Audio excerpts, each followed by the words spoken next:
Hi guys, welcome back to my channel. My name is Sarah and this is B.fleye Beauty, and today we're going to do 3 ghosty crafts for Halloween. The first one is a Martha Stewart inspired ghost. They have these at, I was going to say Cracker Barrel. They have these at Pottery Barn. Martha Stewart has some at Home Goods and all of that, the sister stores. The cheapest one is 40 bucks. There's no need. Plus, they're not even that spectacular. Like, they don't look like anything incredible to me personally.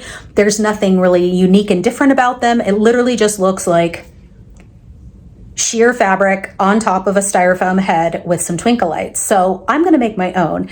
However, I found a couple of really adorable, enter picture here,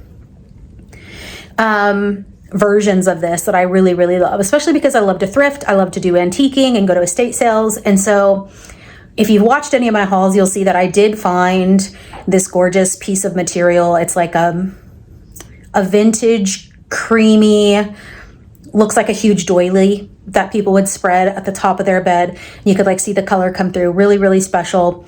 I'm going to use that as the topper. And I'll show you everything else. But this should be really simple and very affordable. With everything that I've bought, $15 max. And it's so unique and cute, and it can be disassembled and used in other ways. So let's get started with craft number 1. All right, so the first thing that you wanna get is a tomato cage. And I bought this one from Home Depot for like $3.50, something like that, $3 or $4. I went ahead and put the head on already.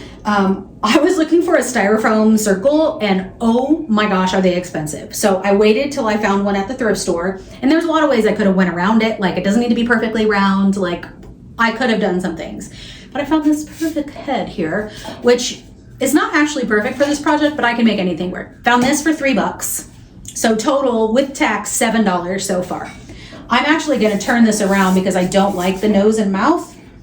But this is 3-tiered. It's about 4 feet with this. I am 5'2 3/4", so you can see how tall it is. I'm sure you could make a taller one if you'd like. I'm going to be using a leftover piece of black ribbon, and I'm probably going to add to this.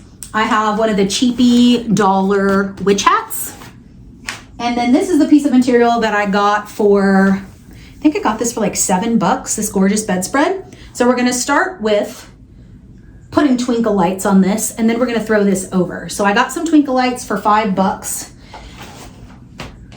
I've already put batteries in them. I'm trying to think, where do we put the battery pack? At the bottom, right? That would be the smartest thing. So we will go from the bottom up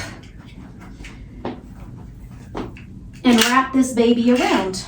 I've already untangled these. I don't know about you guys, but like, these tangle up so easily, and untangling wires and necklaces gives me so much anxiety I cannot even describe to you.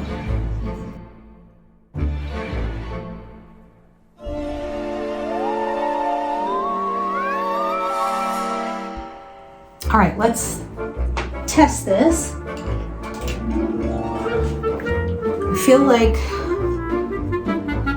we need more. Okay, let's put our blanket on top and see what that looks like.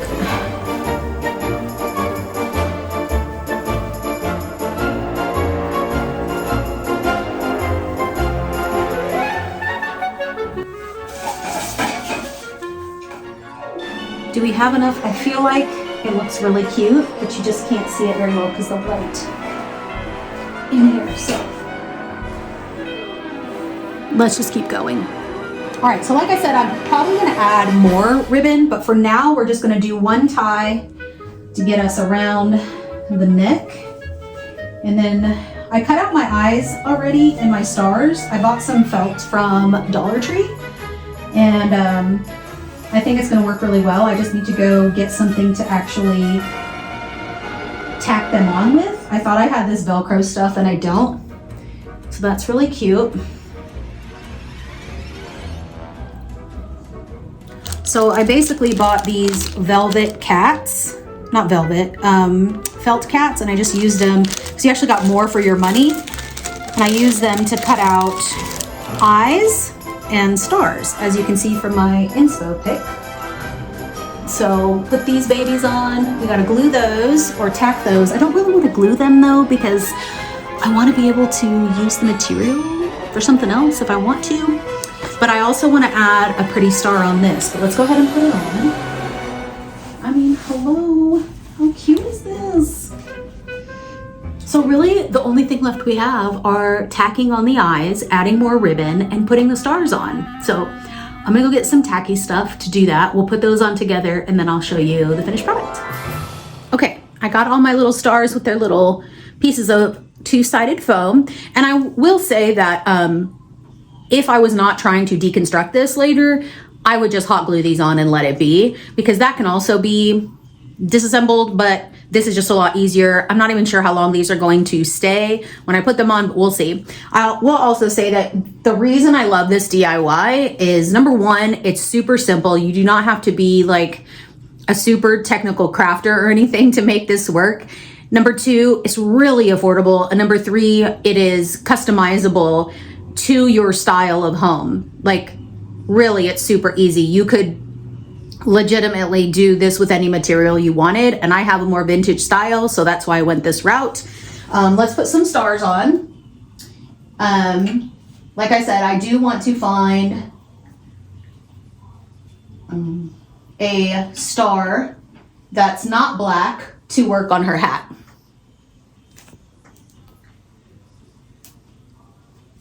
You guys, it's so sweet. It's just so sweet.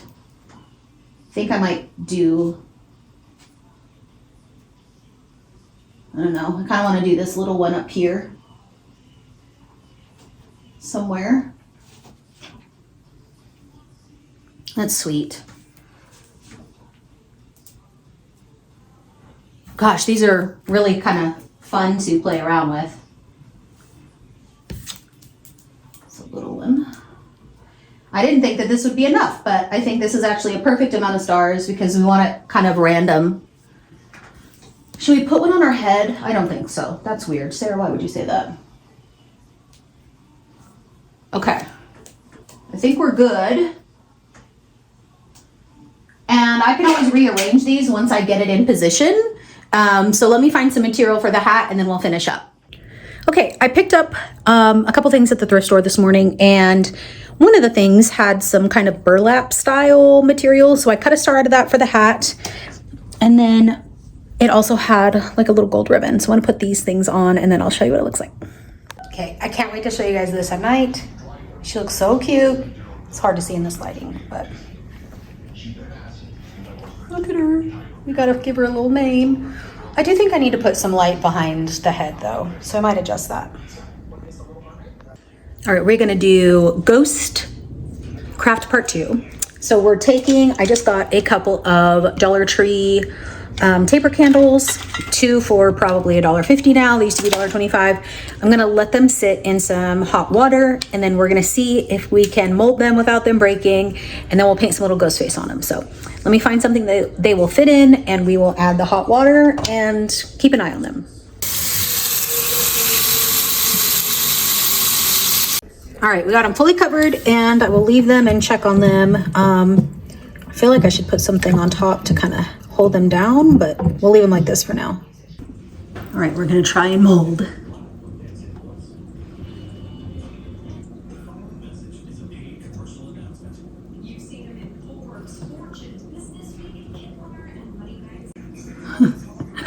I feel like they need to be in the water a little bit more. Okay, I had a couple break, so I have 2 that stayed good and 2 that broke. These, I realized that they need to stay in hot water, but not boiling water, a little bit longer. I went with the boiling, and it was very quick and did a really good job. Honestly, that was the best one, but it broke down the wax everywhere else, which is totally fine. But if you want a smoother look, I would say you just leave it in medium to high hot water for just a longer period of time. I tried to fix the broken pieces by melting, but it actually made it worse. So I have 2 that look good, and we're going to do some little faces, and then I'll show you what it looks like.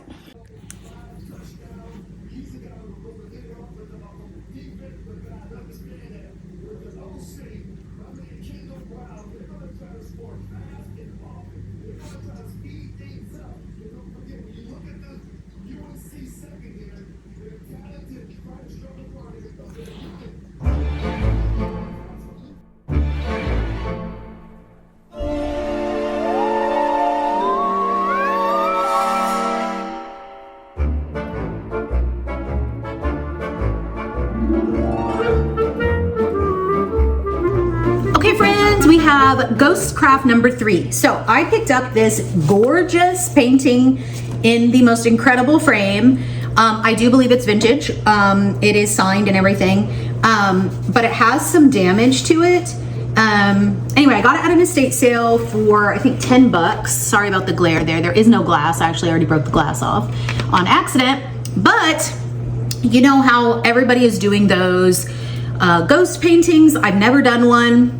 I dressed my dog up last year. I'll put a picture here. Looked freaking hilarious. But what I did was I picked up some ghosty stickers from the Dollar Tree. I'm going to use painter's tape to place them here, and I'll show you closer up. I just have to create shadow and different dimension on these stickers before I put them on, so we're gonna do that together, play around. I'm probably gonna do a practice run on one of the ghost stickers that I'm not gonna use, and then we'll hang it up and I'll show you what it looks like. So this is what it looks like close up. There, like I said, there is a little bit of damage. It came with some of the damage, but I'm not sure if any of the glass made some of these damaged spots as well when it broke. But I wanted to put one ghosty here, but you can see how stark white he is. He needs to blend in with more of the fall vibes. So we're gonna work on doing some painting of him and this guy. So I'm using the ones that have a little less costume situation, but we just need to blend them in. So we're gonna practice with one of these in case I mess it up royally and just need a little practice. I haven't like painted in a long time. So let's check it out.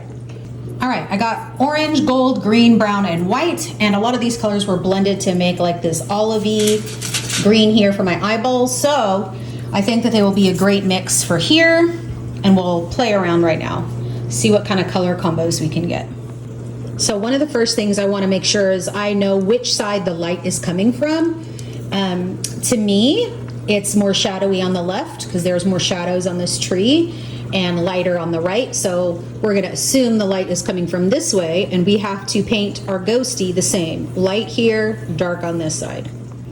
All right, I'm mixing together kind of a similar tone that I did for my eyeballs, and I've mixed the brown, green, and gold.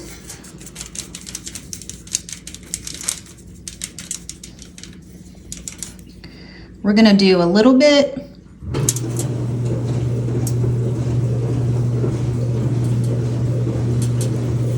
and we'll tap them out. Probably should use a paper towel for this.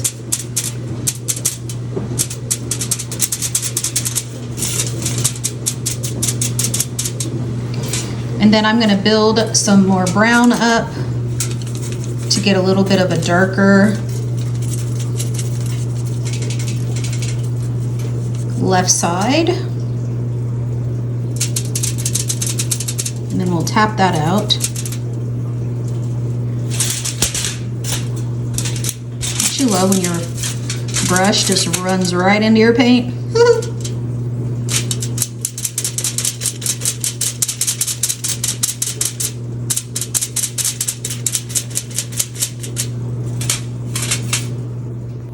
All right, on the right side, I added a little bit of white to blend that in, the light side, and now I have to blend the left side and the dark side. All right, I've added white to both sides to blend back into the middle of the ghost, and we're going to give a little bit of vintage flair around the edges, and then we'll see what he looks like on the painting. All right, so not perfect, but that gave me a good practice run to blend him in. He needs a little bit more white in the center, but the idea of where the light comes from hit okay. I'll make it better on the second one. So I'm gonna do the same thing on the others, and then I'll show you what they look like, and we'll put them on the painting. Okay, our little ghosties are ready. What accent that is, I do not know. Not perfection, but they blend in so much better. I'm gonna blend this top one a little bit more. We're gonna let them dry, and then we'll put the painter's tape.